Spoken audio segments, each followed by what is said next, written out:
صل على سيدنا ومولانا محمد صاحب التاج والمعراج والبراق والعلم دافع البلاء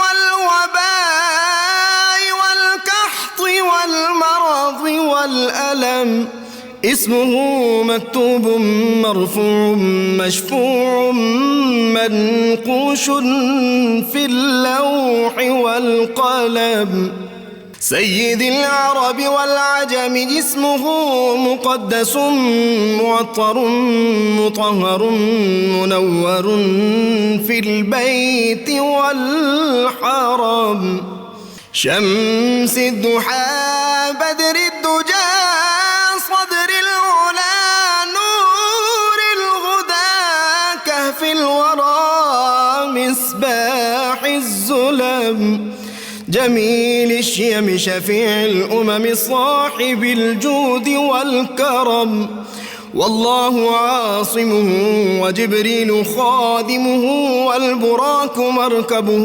والمعراج سفره وفوق سدرة المنتهى مقامه وقاب قوسين مطلوبه والمطلوب مقصوده والمقصود موجود سيد المرسلين خاتم النبيين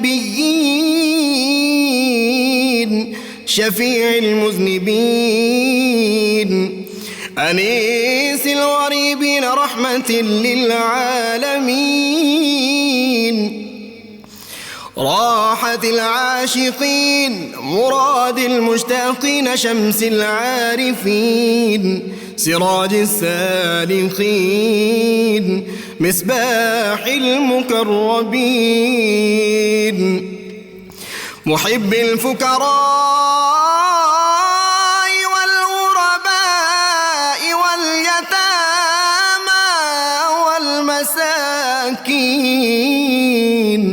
سيد الثقلين نبي الحرمين إمام القبلتين وسيلتنا في الدارين صاحب قاب قوسين محبوب رب المشرقين ورب المغربين جد الحسن والحسين مولانا ومولى الثقلين سيدنا أبي القاسم محمد بن عبد الله نور من نور الله يا أيها المشتاقون بنور جماله بلغ العلا بكماله كشف الدجى بجماله حصنت جميع خصاله صلوا عليه وآله وأصحابه وسلموا تسليما اللهم صل على بسم اللہ الرحمن الرحیم۔ السلام علیکم ناظرین، پروگرام صبح نور کے ساتھ آپ کا میزبان نذیر احمد غازی حاضر ہے۔ ناظرین کرام، حضرت ابو انیس محمد برکت علی صاحب رحمہ اللہ کی مشہور تالیف اسماء النبی الکریم صلی اللہ علیہ وآلہ وسلم سے ایک اسم مبارک پڑھنے کی سعادت حاصل کر رہا ہوں۔ سیدنا القائط صلی اللہ علیہ وآلہ وسلم ہمارے سردار اپنے اہل و عیال پر خرچ کرنے والے درود و سلام بھیجے اللہ آپ صلی اللہ علیہ وسلم، آپ کی آل پاک اور آپ کے صحابہ کرام پر۔ حضرت ثوبان رضی اللہ عنہ سے روایت ہے کہ حضور نبی صلی اللہ علیہ وآلہ وسلم نے ارشاد فرمایا، ایک دینار وہ ہے جو تم اللہ کی راہ میں خرچ کرتے ہو، ایک دینار وہ ہے جو تم غلام آزاد کرنے پر خرچ کرتے ہو، ایک دینار وہ ہے جو تم کسی مسکین پر صدقہ کرتے ہو، اور ایک دینار وہ ہے جو تم اپنے اہل و عیال پر خرچ کرتے ہو۔ ان سب میں زیادہ اجر و ثواب اس دینار پر ملے گا جو تم اپنے اہل و عیال پر خرچ کرو گے۔ ناظرین کرام، جب نیت میں اخلاص ہوتا ہے اور فطرت سلیم ہو تو اللہ تعالیٰ کی رحمت ایسے بندوں کے قدم کوہ صنم کی طرف اٹھتے ہوئے بھی سوئے حرم کو موڑ دیتی ہے۔ اور بوتل اگر ہاتھ میں ہو نشے کی تو اس ہاتھ میں تسبیح آ جاتی ہے، اور میخانہ کی کشش جو ہے وہ مسجد کی طلب میں بدل جاتی ہے، میں نوشی جو ہے وہ خرقہ پوشی میں بدل جاتی ہے۔ غلام بھیک نیرنگ جو علامہ اقبال کے بڑے عزیز دوست تھے، انہوں نے ایک شعر علامہ کو لکھ کے ایک زمانے میں بھیجا تھا کہ حرم کو جانا جناب زاہد یہ ساری ظاہر پرستیاں ہیں، میں اس کی رندی کو مانتا ہوں جو دیر سے کام لے حرم کا۔ ناظرین اکرام، سچی توبہ انسان کو تحت و سرا کی پستیوں سے نکال کر اوج سردیہ کی بلندیوں پر پہنچا دیتی ہے۔ پھر جب وہ بندہ اللہ کا ہو جاتا ہے اور دل محبوب حجازی کی زلف کا اسیر ہو جاتا ہے تو پھر کائنات کی ہر شے اس کے تابع فرمان ہو جاتی ہے۔ پھر مالک بن دینار جو ہے وہ کشتی کا محتاج نہیں رہتا، وہ پانی پر بھی چلنا سیکھ جاتا ہے، وہ ہواؤں کے رخ پہ بھی اڑنا اس کے لیے معمولی بات بن جاتی ہے، اس کی نگاہ کیمیا اثر بن جاتی ہے، اس کا قلب اپنا ہی روشن نہیں ہوتا، وہ جس پہ نگاہ ڈال دے ان قلوب میں بھی ایک تاثیر اور انقلاب پیدا ہو جاتا ہے۔ ناظرین کرام، آج ہم اولیاء کے سردار ایک بہت بڑی عظیم ہستی جن کی تعریف سیدنا علی حجویری جیسے بزرگوں نے بھی کی اور تمام اولیاء کرام ان کی تعریف میں رطب اللساں ہیں، حضرت مالک بن دینار رحمۃ اللہ علیہ، آج ان کے یوم وصال کے حوالے سے ہمارا گفتگو ہے۔ آج کی گفتگو ان کے بارے میں کہا جاتا ہے کہ جناب حسن بصری کے سر خاص تھے، ان کے خاص مرید اور ان کے خاص شاگردوں میں ان کا شمار ہوتا تھا۔ عیش و طرب کی محفل میں گئے ہوئے تھے اور وہاں پہ کوئی اپنے ستار بجا رہے تھے۔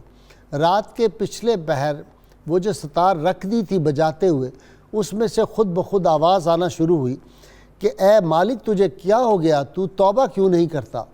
اس آواز کا آنا تھا کہ قلب و ذہن کے اندر ایک انقلاب بپا ہو گیا، اور پھر ناظرین کرام اللہ کریم نے ان کو یہ کیفیت عطا کی اور وہ علم معرفت کے سمندر عطا کیے۔ ایک دہریہ جو بہت مشہور تھا اور بڑا دانش مند عقل مند کوئی اس کے مقابلے میں نہیں آتا تھا، اس سے مناظرہ ہو گیا اللہ تعالیٰ کے باری تعالیٰ کے وجود کے حوالے سے۔ مناظرہ ہوا، بحث تمیز ہوتی رہی، دونوں طرف سے دلائل دیے جاتے رہے، آخر الٹیمیٹلی فیصلہ یہ کیا گیا کہ اچھا دونوں آگ میں ہاتھ ڈالتے ہیں، آگ جلا کے جو سچا ہوگا اس کا ہاتھ بچ جائے گا، جو غلطی پہ ہوگا، جو کفر پہ ہوگا اس کا ہاتھ جو ہے وہ جل جائے گا۔ دونوں نے ہاتھ ڈالے، دہریے نے بھی اور سیدنا مالک بن دینار نے بھی، دونوں کے ہاتھ سلامت رہے۔ یہ واپس آئے اور بہت اللہ کی بارگاہ میں گڑگڑا کر التجا کی، مالک 70 سال تیری غلامی میں رہا، تیری عبادت ریاضت میں رہا، اور میں دہریے کے برابر ہو گیا، اس کا ہاتھ بھی نہیں جلا، میرا ہاتھ بھی۔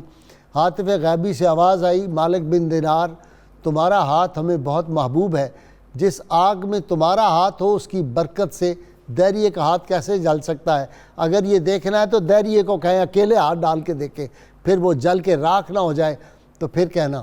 تو ناظرین کرام، ان کی اتنی کرامات ہیں، ان کا علمی مقام، ان کی معرفت کے جو اسلوب تھے اور ان کا طریقہ تصور، ان کی خانقاہ میں کیسے کیسے لوگ انہوں نے پیدا کیے، کیا انداز تبلیغ تھا۔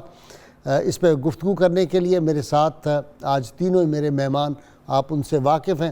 شخصیت ساری عمر جن کا تعلیم و تعلم سے تعلق رہا، مشہور ماہر تعلیم ہیں، اور ایک صوفی بہت بڑے جناب پروفیسر سعید احمد خان صاحب ہیں۔ ان کے ساتھ دوسرے ڈاکٹر شبیر احمد جامی، بڑی خوبصورت تصوف پہ ان کی کتاب بھی ہے وات الوجود کے حوالے سے، اور ڈاکٹر صاحب بھی ایک درویش فقیر انسان۔ ان کے ساتھ نوجوان سکولر ہیں علامہ ذوالفقار مصطفیٰ ہاشمی۔ یہ بھی آج تینوں ہی میں نے صوفی بلائے کیونکہ میں نے کہا ایک صوفی کی جو ذکر پاک ہے وہ ہے، تو اس ذوق کے لوگ ہی میرے ساتھ ہونے چاہیے۔ ابتدا کر رہا ہوں جناب خان صاحب سے۔ جی خان صاحب، تعارف حضرت مالک بن دینار کا۔ بسم اللہ الرحمن الرحیم۔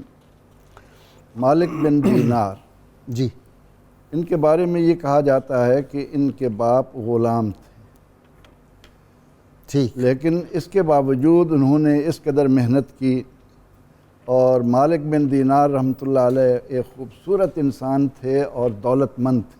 ٹھیک، اللہ تعالیٰ نے انہیں بڑی صلاحیتوں سے نوازا تھا۔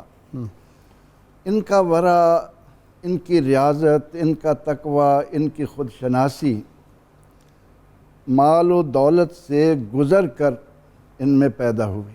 ٹھیک۔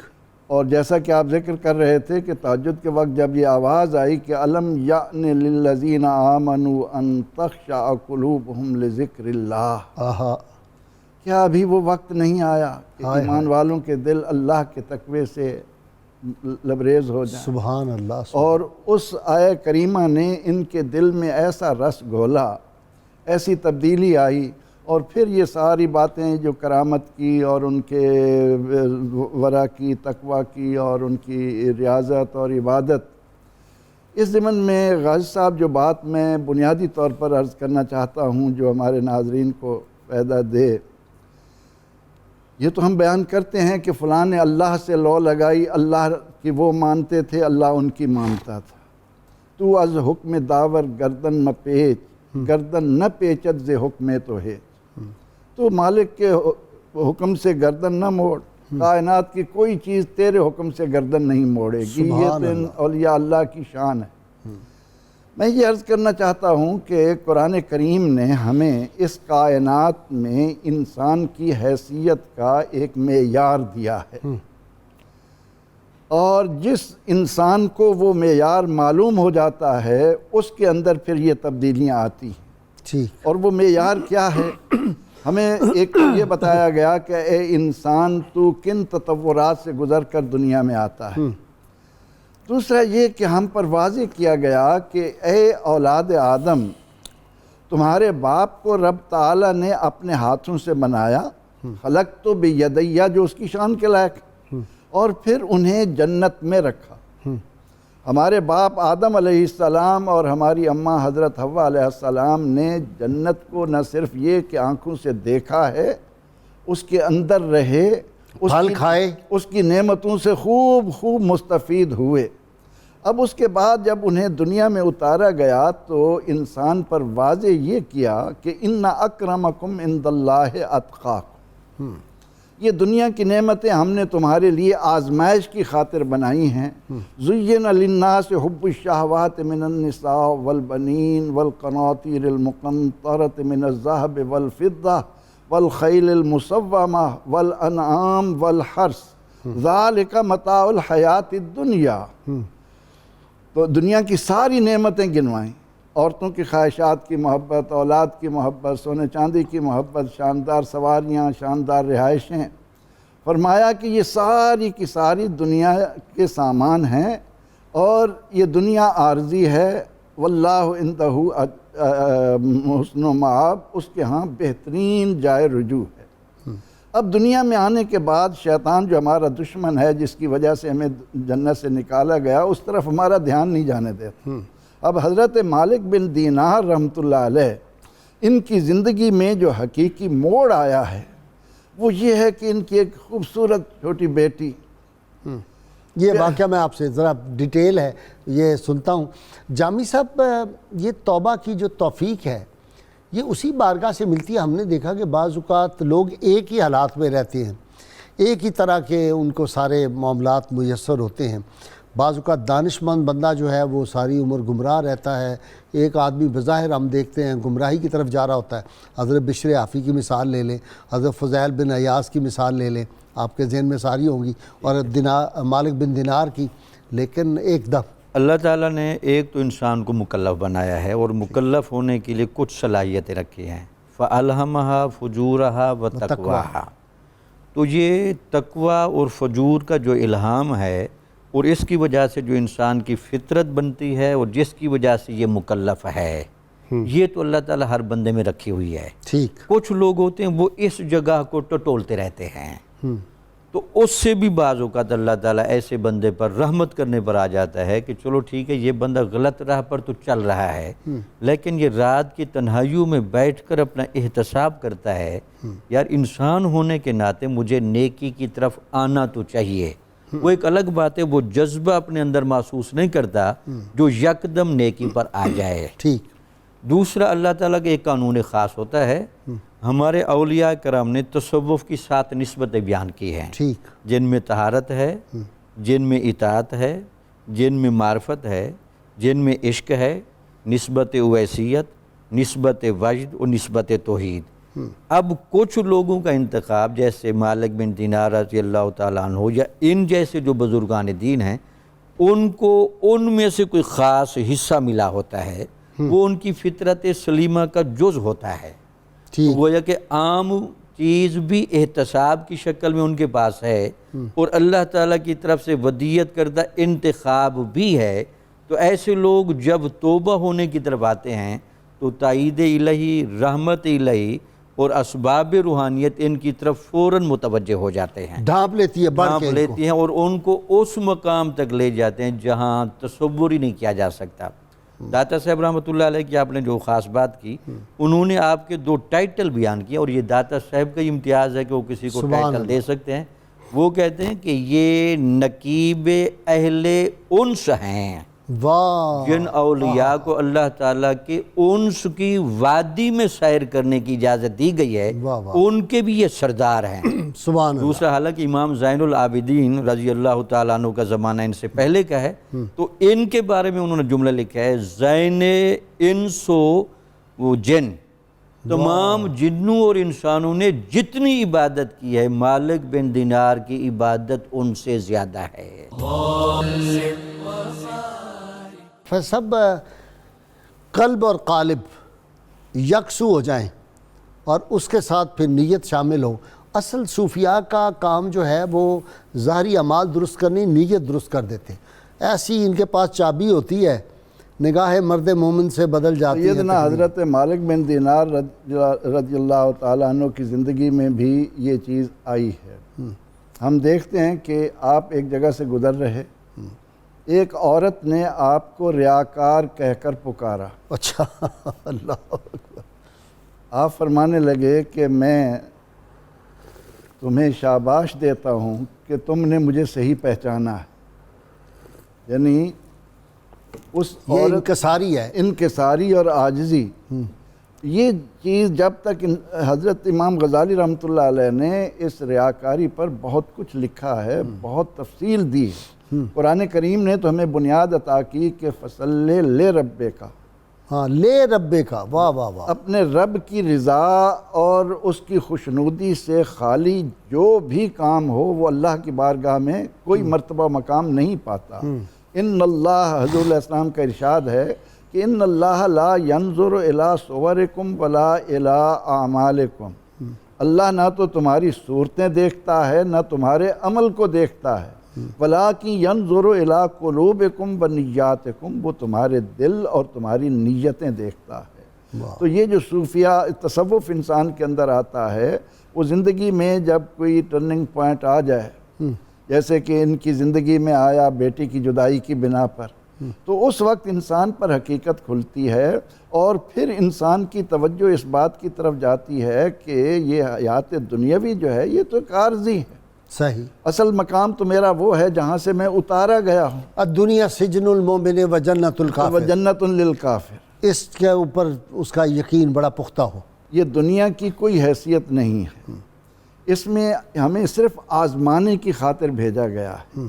وَلَنَبْلُوَنَّكُمْ خَلَقَ الْمَوْتَ وَالْحَيَاةَ لِيَبْلُوَكُمْ أَيُّكُمْ أَحْسَنُ عَمَلًا، اور ہم ضرور آزمائیں گے۔ زندگی اور موت کا تسلسل صرف آزمائش کی خاطر ہے۔ پھر یہ راز جن پر اترتے ہیں، ان کے قلب و ذہن سے، ان کے دماغ سے ہوتے ہوئے ان کے دلوں میں جب یہ راسخ ہو جاتے ہیں تو پھر ان کی یہ کیفیت ہو جاتی ہے کہ حضرت ثابت بنانی رضی اللہ تعالیٰ عنہ بصرے میں رہتے تھے، تو وہاں پر ایک مالدار آدمی فوت ہو گیا، اس کی اکلوتی بیٹی تھی، ساری جائیداد اس کے پاس آئی۔ وہ عورت حسن و جمال کی بھی پیکر تھی، اور وہ آئی حضرت ثابت بنانی رحمۃ اللہ علیہ کے پاس اور کہنے لگی کہ میں نکاح کی خواہش مند ہوں، لیکن میری آرزو یہ ہے کہ میرا نکاح مالک بن دینار رحمۃ اللہ علیہ سے ہو جائے۔ کیوں؟ کہ وہ مجھے زندگی کے مقاصد میں معاون بنیں گے، ہاں، وہ مجھے دنیا کی حرص سے بچائیں گے، واہ واہ، میرے لیے وہ ایک سایہ رحمت ثابت ہوں گے، تو آپ میری درخواست ان تک پہنچائیں۔ حضرت ثابت گئے اور جا کر ان سے ساری بات کہی، وہ فرمانے لگے کہ ثابت میں تو اب اس منزل پر آ چکا ہوں کہ دنیا کو طلاق دے چکا ہوں. اب جس کو طلاق دے دی جائے اس سے نکاح جائز نہیں ہوتا. آئے ہائے ہائے. جی حضرت علی کرم اللہ وجہہ نے بھی تو یہی جی فرمایا. مجھے سمجھ آ گئی. ڈاکٹر صاحب یہ جو اپنی ہے نا کسر نفسی اور انکسار اور عز، وہ بابا فرید گنج شکر رحمۃ اللہ علیہ کا بڑا مشہور شعر ہے. آپ نے کہا کہ میں نو مار تے منج کر کے کٹ، پرے خزانے رب دے پھر جو چاہیں سو لٹ. جی یہاں ایک بات ذرا کلیئر کر لوں، مال کی صوفیہ مطلقاً مذمت نہیں کرتے، ٹھیک ہے. کیونکہ مال کا استعمال رزق حلال کے طور پر، کسب معاش کے طور پر باقاعدہ ہے. باؤدین زکریا ملتانی کا ہاں جہاں مذمت ہے وہاں اس کا حجاب بننے کے باب میں، رکاوٹ بننے کے باب میں، یا حرام کاری اور لالچ کے معاملات آتے وہاں اس کی مذمت ہے. ٹھیک ہے، تاکہ اس سامعین کو یہ پہلو بالکل ٹھیک ہے. دوسرا یہ کہ حضرت مالک بن دینار رضی اللہ تعالیٰ عنہ کا چونکہ آپ تذکرہ کر رہے ہیں، تو ان کے ہاں 3 صفتوں کی بڑی بہتات تھی. ارشاد. ایک تو ان کے ہاں یہ تھا کہ عقیدہ ہمارا جو ہوتا ہے یہ ہمارے اندر وہ محبت، وہ جوش و جذبہ کیوں پیدا نہیں کرتا؟ کیونکہ ہم عقیدہ رکھنے کے بعد توجہ الی اللہ، توجہ الی رسول اور توجہ الی الدین پر مسلسل محنت نہیں کرتے. تو اس توجہ کے فقدان کی وجہ سے وہ جو عقیدہ ہے وہ عقیدے کے طور پر دل کے اندر تو رہ جاتا ہے، لیکن اس کے وہ اثرات پیدا نہیں ہوتے.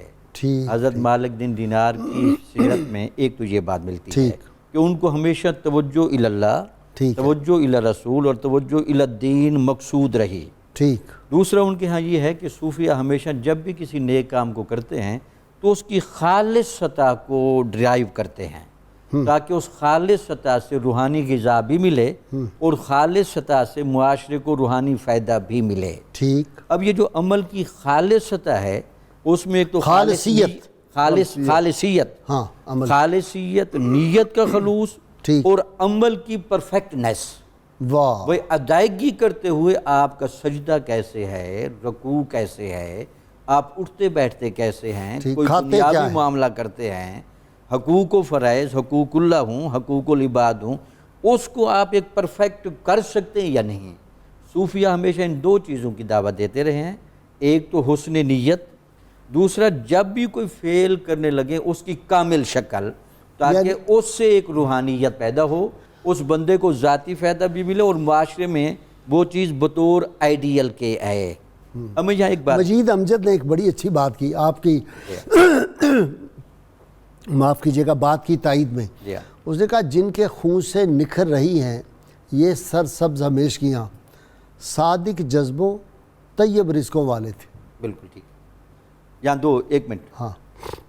خواجہ نظام الدین اولیاء اپنے حجرے پر اوپر بیٹھے تھے تو نصیر الدین چراغ دہلوی صاحب کو کافی عرصے سے لالچ تھا میں آپ کا مرید ہوں. اچھا.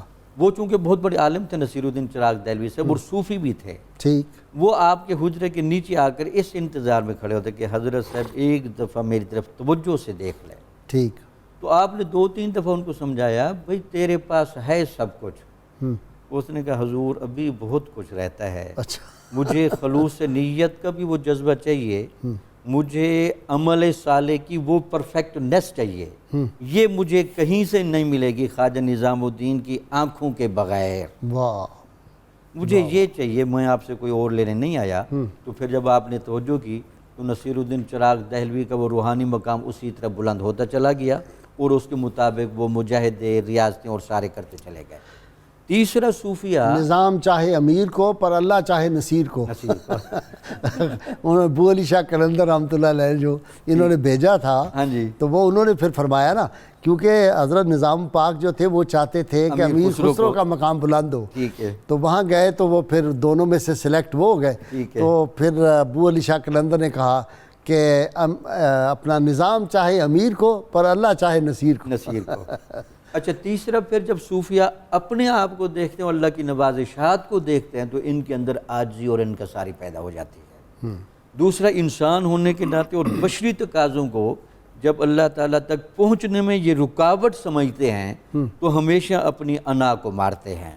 یہ جو ہماری انا ہے یہ بشری تقاضے ہیں یہ بنیادی طور پر وصال اللہ، وصال الی رسول اور وصال الی اسرار دین، ٹھیک اس راہ میں یہ رکاوٹ بنتے ہیں، یہ بنیادی طور پر وہ عاجزی اور انکساری پر مائل ہو جاتے ہیں۔ ٹھیک۔ خلق خدا کی راہ جو تھی کیا ہوتی ہے، ان کی خدمت کا جذبہ بھی آپ میں بڑا تھا؟ جی قبلہ غازی صاحب، یہ تو صوفیہ کا خاصہ رہا ہے، کیونکہ وہ خلق خدا کی جو خدمت ہے، ان کی چاہت ہے، وہ بھی ان کے نزدیک عبادت کا درجہ رکھتی ہے۔ آپ علیہ رحمہ کی حیات طیبہ جو ہے، اس میں اگر دیکھا جائے تو خلق خدا کی اصلاح کا جذبہ، ان کو راہ ہدایت کی طرف گامزن کرنے کا جذبہ، اور ان کی اوامر اور نواہی کے حوالے سے تربیت اور نظام جو ہے وہ آپ کی حیات طیبہ میں ہمیں غالب نظر آتا ہے۔ ٹھیک۔ حتیٰ کہ آپ کی اپنی حیات طیبہ، آپ خود اپنی اصلاح کے حوالے سے ایک بات کرتے ہوئے ارشاد فرماتے ہیں کہ اگر مجھے یہ بات پتہ چلے کہ مجھے میرے رب کا قرب اور میرے اس نفس کی اصلاح جو ہے وہ کسی گندگی کے ڈھیر پر بیٹھ کر ملتی ہے، تو میں وہاں پر جانے میں بھی کوئی جو ہے آر محسوس نہیں کروں گا۔ یہ دراصل آپ خلق خدا کی ایک تربیت کرتے ہوئے بات ارشاد فرمانے۔ اور پھر ایک بہت بڑا اصلاح کا پہلو آپ کے حیات طیبہ سے ملتا ہے۔ آپ فرماتے ہیں کہ مجھے جذبہ جہاد جو ہے وہ بہت زیادہ شدت سے مجھے مطلب تھا اس کا، کہ میں سرشار تھا میں اس سے کہ مجھے جہاد کا موقع ملے۔ تو آپ فرماتے ہیں کہ ایک مرتبہ ایسا کچھ موقع بن گیا کہ میں جہاد کے لیے جاتا، لیکن مجھے بڑا شدید بخار لاحق ہو گیا۔ تو میں نے اللہ تبارک تعالیٰ کی بارگاہ میں گویا کہ شکوے کے انداز سے یہ دل میں خیال کیا کہ اگر میں رب تعالیٰ عز و جل کے مقربین میں سے ہوتا تو میرا رب جو ہے وہ ضرور مجھے موقع جو ہے وہ عطا کر دیتا اور مجھے بخار نہ آتا۔ آپ فرماتے ہیں میں رات کو سو گیا، جب میں سویا تو ہاتف سے میں نے یہ مطلب خواب میں آواز سنی کہ اے مالک بن دینار، تو اگر اس جہاد میں چلا جاتا، اس محاذ پر چلا جاتا تو وہاں پر قید کر لیا جاتا اور وہاں تجھے کفار پکڑ لیتے، یہودی تجھے پکڑ لیتے اور پکڑ کر تجھے سور کا گوشت کھانے پر جو ہے مجبور کرتے اور تیرا ایمان برباد ہو جاتا۔ تو ہم نے تیرا ایمان لٹنے سے بچا لی۔ اس سے پتہ چلا کہ اللہ تبارک تعالیٰ کی طرف سے بعض اوقات آنے والی تکالیف جو ہیں وہ بہت بڑی رحمت کا سبب ہوتی ہے۔ اچھا جی، صحبت جو ہے یہ تصوف میں بڑی اہمیت کی حامل ہے۔ مالک بن دینار رحمۃ اللہ علیہ نے اس ضمن میں ہمیں یہ رہنمائی دی ہے کہ دنیا کے اندر رہتے ہوئے کبھی ایسے انسان کی صحبت اختیار نہ کرو جس سے تمہیں قیامت کے دن کوئی فائدہ نہ ہو۔ اللہ، آپ صحبت کے ضمن میں بھی اس حد تک محتاط ہیں کہ ہمیں جس منزل پر پہنچنا ہے وہاں کے لیے جو چیز مفید ہے، حضور نبی اکرم رحمت عالم صلی اللہ تعالی علیہ وسلم نے قرآن کریم کی تعلیمات میں ہمیں یہی بتایا کہ فَلَا تَأْخُذْ بَعْدَ الذِّكْرَىٰ مَعَ الْقَوْمِ الظَّالِمِينَ۔ جب تمہیں معلوم ہو جائے کہ یہ شخص تمہارے دین کے لیے، تمہارے عمل کے لیے، تمہارے اخلاص کے لیے، تمہارے تقوی کے لیے، تمہیں حلال روزی کی راہ پر چلانے کے لیے، تمہیں صدق مقال کا عادی بنانے کے لیے مفید نہیں ہے، تو اس سے اپنے آپ کو دور الگ کر لو، الگ کر لو۔ صحبت صالح تو راہ صالح کنت، صحبت طالح تو راہ طالح کنت۔ اور انسان، حضور علیہ السلام نے فرمایا کہ انسان اپنے ساتھیوں سے پہچانا جاتا ہے۔ ہم جس قسم کے لوگوں کے اندر بیٹھتے ہیں ہم بھی انہی میں سے۔ اور وہ بھی ارشاد فرمایا نا، وہ ذرا پڑھ دیں، المرء ما من احبہ، یہاں بھی اور آگے بھی، وہاں تو محبت ہے نا۔ ہاں، اور اس المرء ما من احبہ میں آپ نے توجہ دلا کر سرور دو جہاں صلی اللہ تعالی علیہ وسلم کی محبت سے اپنے دلوں کو بھرنے کی طرف کیسی خوبصورت آپ نے توجہ دلا۔ واہ واہ۔ کہ حضرت انس رضی اللہ عنہ فرماتے ہیں کہ جب ایک شخص نے سوال کیا کہ یا رسول اللہ صلی اللہ علیہ وسلم قیامت کب آئے گی، تو آپ نے فرمایا ویحک ما عادت لہا، تجھ پر افسوس، تو نے اس کی کیا تیاری کر رکھی۔ اب وہ صحابی سن کر تھوڑی دیر کے لیے خاموش رہے اور اس کے بعد کیا عرض کیا، عرض کرتے ہیں یا رسول اللہ صلی اللہ علیہ وسلم ما عادت لہا، میری اس کے لیے کوئی تیاری نہیں، اللہ انی احب اللہ ورسولہ، لیکن بٹ میں تو آپ کا دیوانہ ہوں۔ واہ واہ۔ حضور علیہ السلام نے یہ سن کر اس موقع پر فرمایا کہ انسان دنیا میں جس سے محبت کرتا ہے قیامت کے دن بھی اسی کے ساتھ اٹھے۔ سبحان اللہ۔ مالک بن دینار کے قول سے ہم چلے تو حضرت انس رضی اللہ عنہ فرماتے ہیں کہ جب حضور علیہ السلام نے یہ بات فرمائی تو میں نے دیکھا کہ ایمان قبول کرنے کے بعد صحابہ رضی اللہ عنہم کسی بات پر اتنے خوش نہیں ہوئے تھے کہ آقا علیہ السلام کی زبان اقدس سے ان کلمات کو سننے کے بعد ان پر شادمانی اور مسرتوں کا جو ایک دریا امنڈ آیا اس کو میں بھلا نہیں سکتا۔ اچھا جی، اپنا میں صحبت کا سوال کیا تھا خان صاحب سے اور بات ہماری ذرا طویل ہو گئی۔ صحبت بزرگان دین کی اور ذکر بزرگان دین کا، یہ دونوں چیزیں، کسی نے پوچھا تھا حضرت غالباً جنید بغدادی یا بائی بستامی، اس وقت مجھے مستحضر نہیں ہے، ان سے پوچھا تھا کہ یہ اولیاء کا ذکر کرنے کا کیا فائدہ؟ انہوں نے کہا قرآن حکیم میں آتا ہے، اللہ کریم نے فرمایا محبوب صلی اللہ علیہ وسلم ہمیں پہلے انبیاء کا ذکر آپ کے سامنے اس لیے کرتے ہیں تاکہ آپ کے قلب کو تقویت حاصل ہو۔ تو اولیاء کرام کا جب آدمی ذکر کرتا ہے تو اس کی طبیعت، ذہن اور قلب پہ بھی اثرات مرتب ہوتے ہیں۔ صحبت کے بارے میں ہمارے صوفیاء نے 2 اصول بیان کیے ہیں۔ ایک تو آپ تصوف کا چونکہ تعلق ظاہر سے بھی ہے اور باطن سے بھی ہے، ٹھیک، بلکہ ظاہر و باطن کے مجموعے کو رکھتے ہوئے زیادہ باطن سے ہے۔ اچھا، تو روحانی احوال، روحانی کیفیات وہ روح کے اندر سما سکتی ہے، دماغ یا جسم صرف اس کی عکاسی کرتا ہے۔ تو جو طالب تصوف ہوتا ہے اس کو اس بندے کی صحبت میں بٹھایا جاتا ہے جو اس مرحلے سے گزر چکا ہو، تاکہ اس کی روح کو کچھ اثرات فیل کرائے۔ ہاں، دماغ سے متاثر ہوتا ہے۔ علامہ اقبال نے غلام قادر گرامی رحمۃ اللہ علیہ کو خط لکھا، ٹھیک ہے، اس میں علامہ نے کہا کہ غلام قادر گرامی کو کہ کتابوں سے دماغ تو روشن ہو جاتا ہے، دل روشن نہیں دل ہوتا، روشن ہے۔ اللہ دل وہ چونکہ اہل اللہ کے پاس بیٹھ کے روشن ہوتا ہے۔ ریاضت، مجاہدہ، ذکر، خدمت خلق، جو بھی تصوف کے عوامل ہیں ان پر ایک بندہ مسلسل چل کے اپنی روح میں اتنا تر و تازہ ہوتا ہے کہ جب کوئی طالب تصوف آتا ہے تو اس کی روح کو وہ فیل کراتا ہے، قدسی شعائیں اس کے شعائیں ادھر جسم سے منعکس نکلتی کرتا ہیں۔ ہے تاکہ یہ اس راہ کا باسی ہے۔ تو اس وجہ سے صحبت صالح تصوف میں مرشد یا اس طرح کے رہبر کی بڑی ضرورت ہوتی ہے، کیونکہ یہ معاملہ روح سے کنیکشن کے بغیر طے نہیں ہو سکتا۔ یہ صحبت جو ہے صرف دنیا میں ہی نہیں رہتی، ہاں، مرنے کے بعد بھی اس کے اثرات اگر دیکھنے ہوں تو حضرت معین الدین اجمیری رحمۃ اللہ علیہ، علی حجویری رحمۃ اللہ علیہ کے پاس کس لیے بیٹھے ہیں؟ واہ واہ، یہ صحبت ہی تو تھی۔ یہ صحبت ہی یہ تو، صحبت کیا ہی آپ نے مثال دی؟ جی آپ جاری رکھیں۔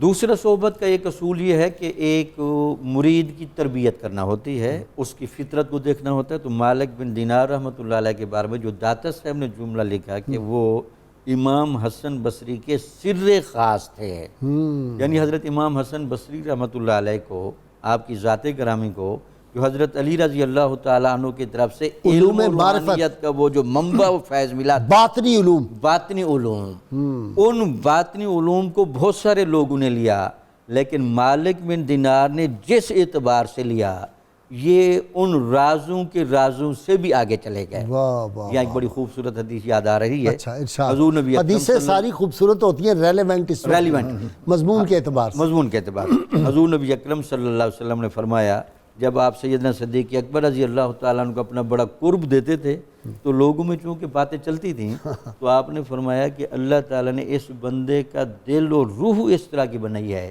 کہ جتنی راز کی باتیں اللہ نے میرے ساتھ کی ہیں وہ تمام راز کی باتیں میں ادھر انڈیل دیتا ہوں۔ اللہ، تو یہ جو ایک مناسبت ہوتی ہے ارواح کی اور فیوزات کی، اس کے لیے ظاہری طریقہ ہوتا ہے صحبت میں بٹھایا جائے۔ ذرا ایک واقعہ علامہ جامی نے بڑا خوبصورت لکھا ہے، ان سے کسی نے پوچھا یہ حضرت نجم الدین کبریٰ رحمۃ اللہ علیہ سے، جناب یہ صحبت کا کیا فائدہ ہوتا ہے؟ تو مرید نے پوچھا تو آپ نے کہا میں آپ کو بتاؤں گا صحبت کا کیا فائدہ ہے۔ تو ایک دفعہ آپ اپنے حجرے سے نکلے اور آپ گہری کیفیت میں تھے، کتے چل رہے تھے، آپ نے صرف 1 منٹ کے لیے کتے کی طرف نگاہ کی، اس کے بعد آپ چلے گئے تو وہ کتا باقی تمام کتوں کا مرجع بنا اور سارے کتے اس کتے کے سامنے ادب کر کے بیٹھے رہے۔ اللہ، تو آپ نے کہا کہ یہ ایک ولی کی صحبت کی وجہ سے جو اس کا نگاہ فیض، جو اس کی روح کے اثرات پڑتے ہیں، اس کی ایک عکاسی میں نے آپ کو کری ہے. تو اصحاب کہف بھی تو کتا میں عرض کرنے لگا ہوں کہ اللہ اکبر، وہ بھی تو ان کی نظر میں آ وہ ان گیا. کی نظر میں آ گیا. اللہ اکبر، اللہ وجہ سے آپ نے دیکھا قرآن نصف عین ہے. مجید ان کا تذکرہ کرتے اس یعنی کے وہ. کتا ویسے نصف عین ہے، ہاں جی، لیکن جب ولی کی نگاہ پڑتی ہے نگاہ تو پڑ اس کی عید بدل دیتی ہے. اللہ. اسی طرح وہ حفیظ جلندری نے جو مرحوم نے بہت زبردست واقعہ لکھا نا گجرات کا، کہ بارش نہیں ہوتی تھی تو ایک ولی اللہ کے پاس لوگ آئے تو انہوں نے کہا کتوں کی دعوت کرو جا کے. ٹھیک ہے. تو وہ بڑے پریشان ہوئے، ان کا عقیدہ کچھ اور طرح کا تھا. انہوں نے کہا یہ کیا بات کی ہے؟ انہوں نے کہا اچھا تم نہ کرو، ہم کرتے ہیں. وہ دعوت انہوں نے پکائی، حلوہ پکایا کافی سارا، پلیٹوں میں رکھ دیا. تو جو کتا ان کے دربار پہ بیٹھا ہوا تھا اس کو کہنے بھائی اپنے ساتھیوں کو بلا لو، سب کو بارش نہیں ہو رہی تو دعا کرانی ہے. اس نے کوئی آواز نکالی تو کہتے ہیں کہ سینکڑوں کی تعداد میں کتے آ گئے اور انہوں نے آ کے وہ جو کٹوریاں پڑی تھیں ان میں سے حلوہ کھایا. کھا کے انہوں نے آسمان کی طرف اپنے گردنیں اٹھائیں، خاص آوازیں نکالیں. کہتے ہیں اس کے بعد وہ جنگل کی طرف ابھی پہنچے نہیں ہیں کہ اتنی موسلا دار بارش ہوئی کہ 3-4 روز کے بعد لوگ آگے ہاتھ جوڑنے میں بزرگوں سے کہ جی دعا کریں اب بارش تھم جائے. تو یہ معرفت اور صحبت. جی دوسری آپ نے جو بات کی کہ یہ اولیاء کا جو ذکر ہے، یہ بنیادی طور پر جب بھی آپ کسی کا ذکر کرتے ہیں اس کے احوال آئیں گے، واقعات آئیں گی، ان کا تذکرہ آئے گا، روحانی کیفیت آ گئی.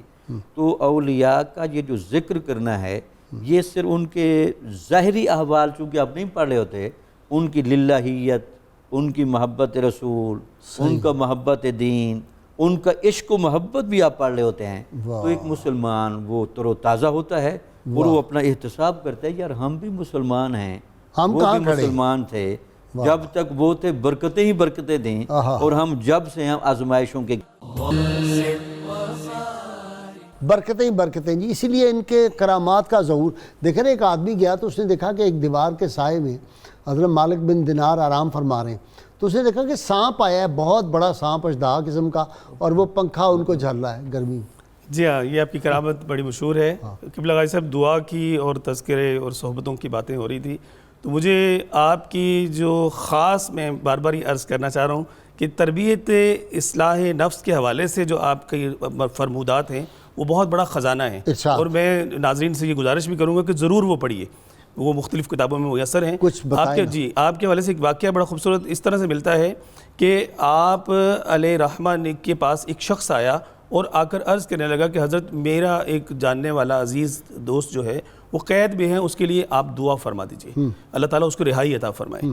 تو آپ نے ایک تمثیل بیان فرمایا تمہارے قیدی کی مثال ایسے ہے کہ جیسے ایک شخص کی بکری نے ایک فقیر کا آٹا کھا لیا ہو اور اس کو بدہضمی لاحق ہو گئی ہو، اور بکری کا مالک یہ دعا کر رہا ہو کہ اے پروردگار تو میری بکری کو شفا عطا فرما دے، اور جس فقیر کا آٹا اس نے کھایا ہے وہ فقیر یہ دعا کر رہا ہو کہ اے مالک تو اس بکری کو ہلاک کر دے. تو فرمایا کہ یہ بدیہی بات ہے، یہ جو ہے اظہر من الشمس بات ہے کہ جو مظلوم کی بد دعا ہے ظالم کی دعا اس پر فوقیت حاصل نہیں کر سکتی. ٹھیک ہے. اور آپ اپنی زندگی کا بھی اس حوالے سے ایک واقعہ لکھتے ہیں، فرماتے ہیں یہ مطلب آپ نے کہا کہ اگر سکون سے رہنا چاہتے ہو تو لوگوں کو سکون دو. تو کسی نے پوچھا حضرت یہ کیا بات آپ کیسے کہہ رہے ہیں؟ آپ نے کہا کہ ایک مرتبہ میں نے ایک شخص کو، ایک نوجوان کو دیکھا، وہ مچھلیاں پکڑ رہا تھا، تو میں نے اس کو 2 لگائیں اور اس سے ایک مچھلی چھینی. اپنی مطلب توبہ سے پہلے کا واقعہ بیان کرتے ہوں گے. تو مچھلی چھین کے تو میں چلا گیا، مچھلی نے رستے میں میری انگلی پہ کاٹ لیا، اور مچھلی کے کاٹنے سے میری انگلی میں زہر پیدا ہوا جو پھیلتا پھیلتا میرے بازو تک چلا گیا. مختلف اطباء کے پاس جانے سے یہ پتہ چلا کہ نہیں، یہ زہر جو ہے وہ آپ کو جان لیوا ہو سکتا ہے، آپ کو اپنا یہ عضو جو ہے بازو کٹوانا پڑے گا. اب کہتے ہیں کہ میں جنگل کی طرف نکل گیا، اس طرح سے مطلب جا رہا تھا، تو رستے میں مجھے اتنی شدت کی درد اور تکلیف ہوئی کہ میں نے جو ہے وہ اپنے مطلب کوئی زمین سے پتھر لے کے اپنے بازو کاٹنے کا ارادہ کر لیا. اس ارادے سے میں ایک طرف چھپ کے مطلب یہ کام کرنے کے لیے بڑھا تو مجھ پر جو ہے وہ غشی مطلب کہہ لیجیے کہ خواب طاری ہو گیا اور نیند طاری ہوئی. تو اس میں مجھے کسی کہنے والے نے یہ کہا کہ تم اپنے جو اصل اس جرم کا یا اس تکلیف کا جو اصل سبب ہے اس کو رفع کیوں نہیں کرتے ہو؟ تو میں نے کہا وہ کیا ہے؟ کہا کہ جس پر تم نے ظلم کیا ہے اس سے جا کے معافی مانگ لو. فرماتے ہیں کہ میری مطلب جب میں بیدار ہوا تو میں اس مچھیرے یا اس نوجوان کی تلاش میں نکلا اور جا کر میں نے اس سے اس کی معافی طلب کی. تو اس نے کہا میں تو تمہیں جانتا نہیں ہوں، تم کون ہو، کس بات کی معافی مانگتے ہو؟ تو کہا کہ میں نے اس طرح سے تم پر اس وقت ظلمن جو ہے وہ تمہیں 2 لگا کے تم سے ایک مچھلی چھین لی تھی. تو اس وقت سے میں تکلیف میں مبتلا ہوں. تم نے اس وقت کہا کیا تھا؟ تو اس نے کہا کہ میں نے اس وقت اللہ تبارک و تعالیٰ کی بارگاہ میں یہ دعا کی تھی یا بد دعا کی تھی کہ اے پروردگار عالم، جس شخص نے میرے اوپر ظلم کیا ہے تو اسے زمانے میں نشان عبرت بنا دے. اوئے ہوئے ہوئے. تو یہ بڑی ایک خوبصورت غازی صاحب بات ہے کہ جو مظلوم کی بد دعا ہے نا، جو بندہ اس سے بچ جاتا ہے، کسی پر ظلم نہیں کرتا، دھوکہ دہی نہیں کرتا، فراڈ نہیں کرتا، ظلماً کسی کا مال، کسی کی زمین نہیں چھینتا، اللہ تبارک و تعالیٰ اس کی زندگی کو سکون سے بھر دیتا ہے. یہ بڑا خوبصورت آپ نے جو اپنی زندگی میں ایک درس اور سبق دیا ہے ہمیں، اپنا جس کو کہہ لیں نا کہ ہڈ بیتی والا ذاتی واقعہ بھی سنا دیا آپ نے، اور ایک تمثیل سے بھی اس بات کو سمجھا دیا.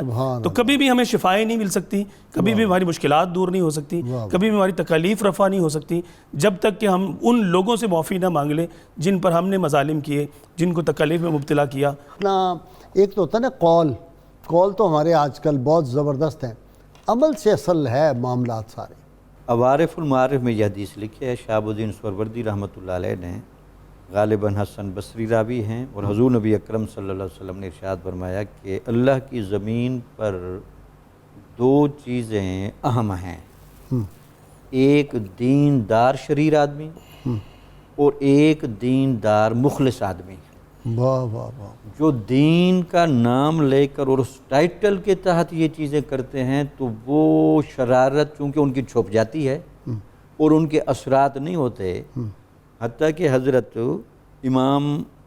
حضرت شیخ عبد القادر جیلانی رحمۃ اللہ غوث اعظم رحمۃ اللہ علیہ فرماتے ہیں کہ ہم نے اپنی زندگی میں سب سے زیادہ اس دیندار بندے کو ذلیل ہوتے دیکھا جو لالچی تھا. تو دیندار بندہ چونکہ جب دین کے پردے میں یہ سب کچھ کرتا ہے تو زیادہ نحوست نازل ہوتی ہے، کیونکہ لوگ اس کا تو ادب کر رہے ہوتے ہیں دین کی وجہ سے، لیکن وہ دین کے نام پر چھری پھیرتا ہے یا تکلیف دیتا ہے. تو ایسے لوگوں کو بعض اوقات یہ حجابات ہوتے ہیں اور وہ اپنا احتساب نہیں کرتے یا ان کو آخرت یاد نہیں ہوتی کہ صرف دین کے ٹائٹل سے ساری چیزیں چھپ نہیں جاتی. یہی تو ضروری ہے اس طرح کے پروگرام جو ارینج کیا جاتے تو مالک بن دینار رحمۃ اللہ علیہ کی زندگی یا داتا صاحب رحمۃ اللہ علیہ کی زندگی یہ آئیڈیل ہے ولایت میں. ان لوگوں کو آئیڈیل بنایا جائے. بعد میں تصوف کے نام پر جو خرافات ہو رہی ہیں یا کرامات ہو رہی ہیں اس کے 3 اصول تو بڑے پکے ہیں نا. ایک، سب سے پہلے اس بندے کا علم چیک کریں، دوسرا اس بندے کا تقوی چیک کریں، تیسرا اس بندے کی نسبت چیک کریں. بالکل. اگر ان 3 جگہوں پر کہیں خلل نظر آتا ہے تو ایسے کو نہ مرشد بنانا چاہیے، نہ اس کے قریب جانا چاہیے، نہ اس کے حصار میں پھنسنا چاہیے. بہت شکریہ ڈاکٹر صاحب آپ کا بھی، ہاشمی صاحب آپ کا شکریہ، جناب خان صاحب آپ کا بھی شکریہ. کتاب الشفا سے نسخے کا وقت ہو گیا. ناظرین کرام، بد کلامی سے بچنے کا عمل ہے یہ. جو شخص اپنی زبان پر قابو نہ رکھ سکتا ہو تو وہ کورے پیالے پر اللہ تعالیٰ کا اسم مبارک یا حمیدو 9 بار لکھے اور 90 بار پڑھ کر دم کرے، پھر اس پیالے کا پانی پی لے، انشاءاللہ بد کلامی سے محفوظ ہو جائے گا. شرط یہ ہے کم از کم 11 مرتبہ کوئی بھی درود پاک جو آپ کو آتا ہو اول و آخر پڑھیں، انشاءاللہ بہت فیض حاصل ہوگا. سیدنا علی المرتضیٰ شیر خدا کرم اللہ وجہ فرماتے ہیں جو شخص اپنے دل میں ہماری محبت رکھتا ہے اور ہماری محبت کے تقاضوں کو پورا بھی کرتا ہے تو وہ قیامت کے دن ہمارے ساتھ ہوگا. ناظرین کرام، اللہ کریم سے دعا ہے اللہ تعالی ہمیں حضور رحمت عالمین صلی اللہ علیہ وسلم کی غیر مشروع